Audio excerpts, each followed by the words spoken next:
I'm just adding these comments. It's obviously a very good swing. I think the major thing that we spoke about, as far as I'm concerned, is flexing the right elbow a little bit earlier in the backswing. It's not something that it's not something that you've done before to a great degree. You've perhaps pushed the arms and the hands out a little too far, and then they've gone inside because your arm is not bending. I think when you bend the right arm, it makes the thing steeper. It keeps the club shaft more on line at the top especially. And it allows you to come down on the inside a little bit more.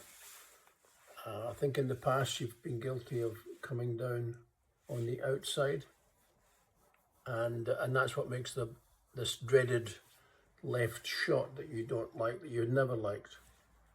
And I think it's a way of keeping the club head more on line at the top and then coming down inside.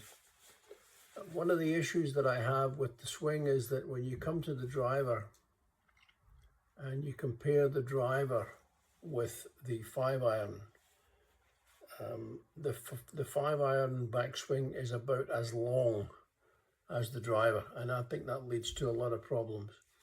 When it goes too long, it goes to the side and it drops down. So your first movement has to be a recovery from that, and that gets a little bit complicated. You've no problem changing targets. Your alignments are very good. If you want to hit left, you know that you've got to be a little bit more open. If you hit right, I think it's a similar movement. You're well lined up, and I think when you do that, you tend to keep the left wrist a little bit more in line.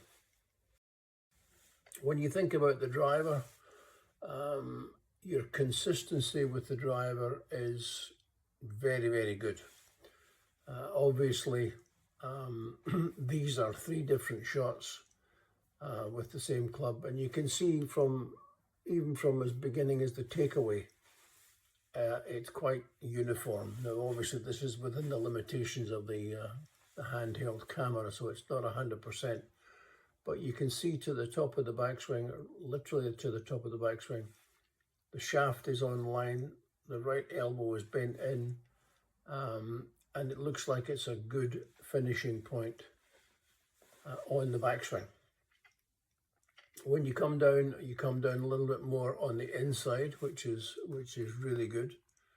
And you know, it's a very kind of impressive system with the driver.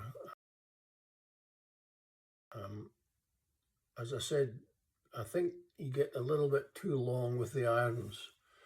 Maybe that's because you become accustomed to hitting the ball very far with the irons, but I don't think it's a good thing. I think when you compare a good 5-iron swing with a not so good 5-iron swing, it's all down to the top of the backswing, where it gets a little bit too long, club head drops down, you're losing integrity in the right wrist. So if I was going to point to something that was wrong with the swing, that's it there. Your 5-iron backswing is as long, if not longer, than the driver, and that's not a good thing because you're losing integrity in the right wrist at the top of the backswing. I think if you have different backswing lengths, you're setting yourself up for some problems. When the backswing length and the pace of transition are good, then the end results are good. Thoughts back, more than welcome, mate. Give us a call, and we'll see where we can we can see where we can make further improvements. Talk to you soon. Bye, mate.